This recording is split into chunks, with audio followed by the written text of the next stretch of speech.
Hello everyone, and peace of Christ to all of you. Today we are going to teach you good manner. Good manner is very important, especially if you are going to convert to Islam or you are a Muslim. We don't accept. Let us make it clear. We don't accept anything except having holes in the narrative. This is the only thing is allowed. And as you see in this cloth here, the Prophet is very conservative man. He will not allow the women to show her face, but he designed a special dress with holes in the narrative. So Prophet Muhammad, who taught people how to be people of good manner, how much his manner was good. Now, we will not question how many rape he did, etc. But today, we have Dr. Yasir Qadhi, Dr. Hole in the narrative. Previously, Yasir Qadhi is going to explain to us how the Prophet, he was practicing his good manner. And I hope that this will be not a great example for men in real life. Go ahead, Hole in the narrative. Yeah. And this is an incident that the books of tafsir mention more than the books of seerah, because the Quran was revealed for this incident, and therefore the books of tafsir mention this story. And once again, so with Maria, there's all of these mini stories that are problematic from one perspective, and this is also one of them. And again, I reiterated, it's better you hear it from me than from others. And also, this is in the Quran, so you can't really, like, this is a verse in the Quran. It is reported in Tabari that, and many other books of tafsir, that one day Hafsa went away and she was not going to be at home, and so the Prophet called Maria to the house of Hafsa, and it so happened that Hafsa returned earlier than she was supposed to, and she saw Maria leaving her house. So she became extremely enraged, and she became irritated with the Prophet ﷺ, and she said that, Ya Rasulullah, is that how much, how do I translate this, respect you have for me, or is that what you think of me in my house and on my day? And so the Prophet ﷺ continued to placate her and calm her down, and she basically was very emotional, and until eventually she made the Prophet ﷺ promise to never ever see Maria again. And the Prophet ﷺ said, I have made her haram for myself. Okay, khalas, I give up. Basically, Maria is haram for me. I will never see Maria. I swear to Allah, by Allah, I'm never going to see Maria again. And he told Hafsa, he made Hafsa basically keep this between the two of them, and he said, do not tell Aisha. And this shows what a story, what a prophet. And look, he did not tell us what happened. So the Prophet, he called Mary the Copt to come to his house. Okay, what happened inside the house? And then his wife, she came and she saw Mary the Copt leaving the house. Oh, are you sure this is the story? The story doesn't say that. She cut him in the bed. That's why she said to him, in my bed, in my house, you filthy coward, son of Muta. And look, they are talking about the best man they have, and that best man, when the wife go away, he called the maid, who is not lawful for him. You see, the Muslims, when they try to give you some information, they say to you in the Quran, it says, it is lawful for you to have sex with whatever you own in your hand. But the Quran make it clear, the one you own in your hand is the prisoners of war. Mary the Copt, she is not a prisoner of war. She is a slave who was given to him as a gift. If you go to any verse in the Quran and you can read the interpretation made by Muslims, by the Muhammadan, by all the holes of the narrative doctors, you will see they will say to you that the one you own in your hand are the captive of war. So the Quran make it clear that a captive of war, you can rape them. But there is nowhere in the Quran it says that a woman, she is your slave, not from captive of war, you can rape her, or you can sleep with her, or she is lawful for you. So Islam make it clear that you can rape women who you kidnap them from their husbands, but you cannot rape women who they are just your servants. Mary the Copt is his servant. And just to show you how filthy this cult, there's a story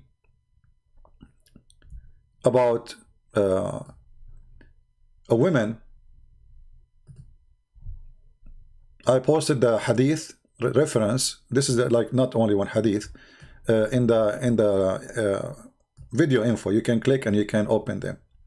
But this is the book of Al-Musannaf, page number 550. But this hadith exists in many places. It's not only one. They are giving you reference of many hadith.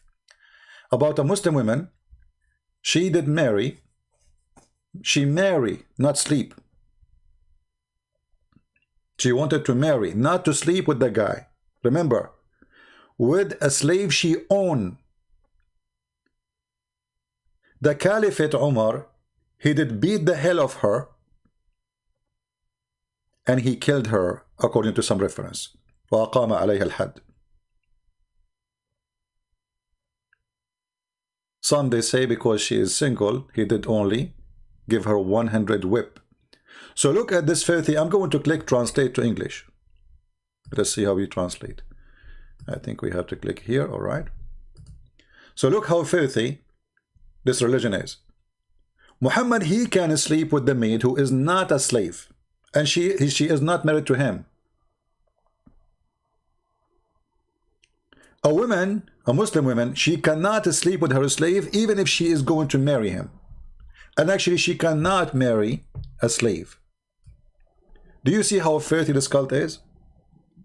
And there is some people, they believe that, you know, the Muslim told them that Islam make people equal.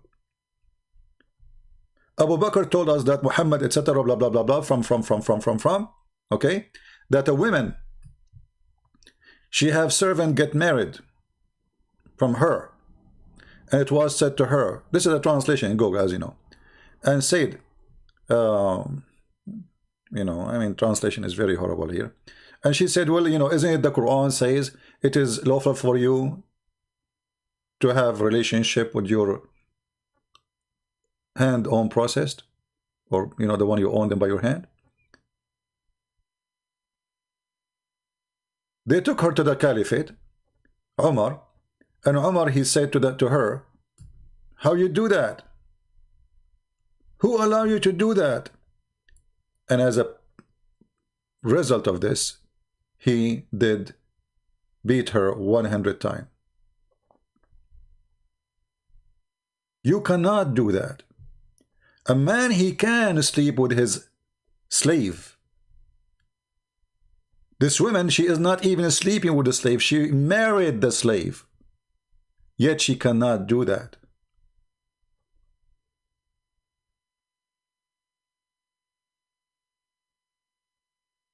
Do you see the irony? Do you see how filthy this cult is? Why? Because she is a free woman and he's a black man. And this is an insult to the black man, to the white man, to see a white woman marrying a black man, and he is her slave.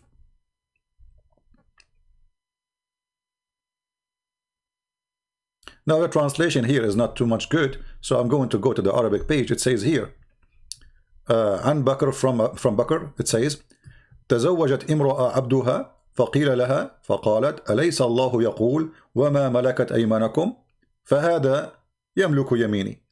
Isn't it Allah, she said to him, okay, I marry a slave, but isn't it Allah, he says, and it's lawful for you what you own by your hand? And here they say, and she married him without a proof that this is true. And then, you know, they ask her, how you do that? She said, well, I am thayyib, which means she is not virgin, you know, she have a previous relationship or marriage, and I have decided to marry this guy. So they took her to Umar, the Caliphate, and then people, they gather like maybe hundreds or thousands, and they ask him to judge on her. And then Umar, he said, by the book of Allah, I'm going to punish you 100 lash for each one of you. And then he said, أيما امرأة تزوجت عبدها أو تزوجت بغير ولي فهي بمنزلة الزانية. Any woman, she marry her slave, or she marry without permission of her father, she is a fornicator. Can you believe it? So Muhammad, he can sleep with his slaves, which is a cheating. The wife, she left the house. Muhammad, he called the slave who is not owned by his hand. She is not considered. She is just a slave, not a captive. There's a slave who is a captive, and there's a slave who is bought by money. The Quran never said anywhere. I challenge all the Muslims to show me where in the Quran it says you can have sex with a slave you bought him by money, or by you bought her. Same time, not only it's not lawful for Muhammad to do that, this is a cheating. The man, he have many wives. Why he need more? Why he's after the servant? What a man he want?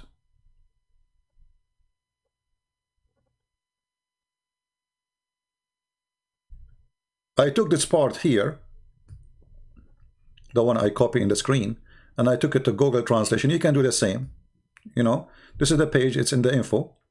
You can copy the same part, or you can, like, you know, in order to get better translation, just like copy part by part, so you can get better translation in Google. When it get long, it get lost. Omar, he said, whichever woman marries her slave or marries without guardian, she is an adulterer. This is Google Translation. How come if the Prophet, he sleep with the slave, he's not married, he's a good man? And how in the world people who believe in a Prophet, they believe he is the most decent person,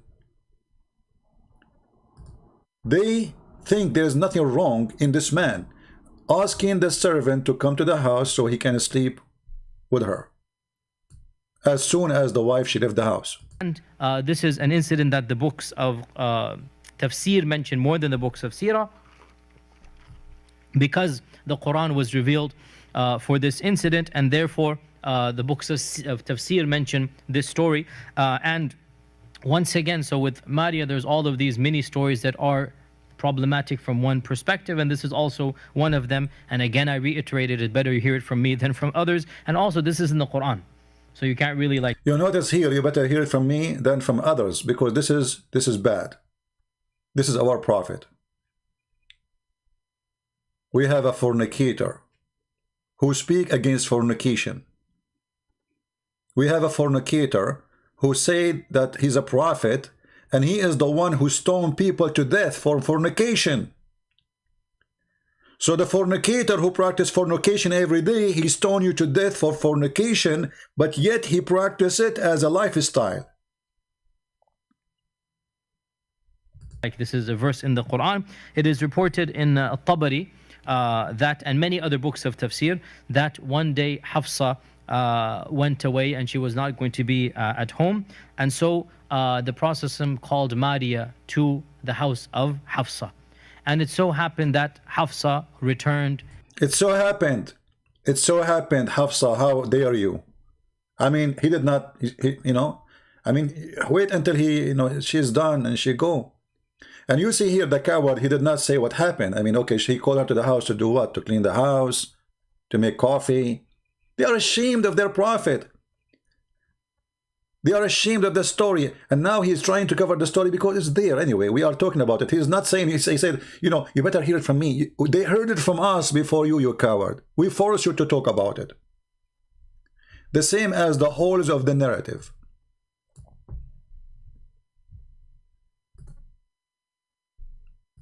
So this is a prophet of God who will go after you. He will kill you if you do fornication. But he is the biggest fornicator ever. His name is the Fornication Prophet, and we were in short video with Mr. Dr. Holes in the Narrative. Previously name was Yasir Qadhi. Thank you very much for joining us. Please download the video and share it. And for those who are asking about taking calls from Muslims, we did not stop taking calls from Muslims. You have a wrong idea. We said if a Muslim willing to debate us, I will take him anytime. All right? Anytime. We don't stop taking calls from Muslims. Just find me, Holes in the Narrative Doctor, and I will take his call anytime. Deal? We did not stop taking calls, but I don't want to waste my time just speaking to kids. At least when we speak, I want somebody he knew what he's talking about. All right. So get me a hole in the narrative, doctor. Any hole in the, that doesn't matter what his name, Yasir, Qadhi, Susu, Fufu, I don't care. Just get me any hole in the narrative, doctor, and I will be happy to take his call anytime. And now, if there is a hole in the narrative here exists, he would like to call me, I will open my Skype for you, specifically for your holes. As you see, we have too many holes in this dress. All right? So I want to say thank you. We want to keep this video short, as we promised the Indonesian, to make videos for them almost every day, so they can translate and share. We cannot make it 5 minutes, as you see, but I think this is short, still good. Thank you very much for being here. We will try to go back again live on air, maybe today, if we can. It's very cold here, and my windows are covered by ice, so I can't even see through the windows. So thank you very much.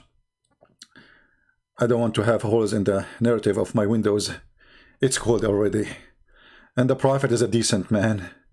He can have sex with his servant, but you cannot do that.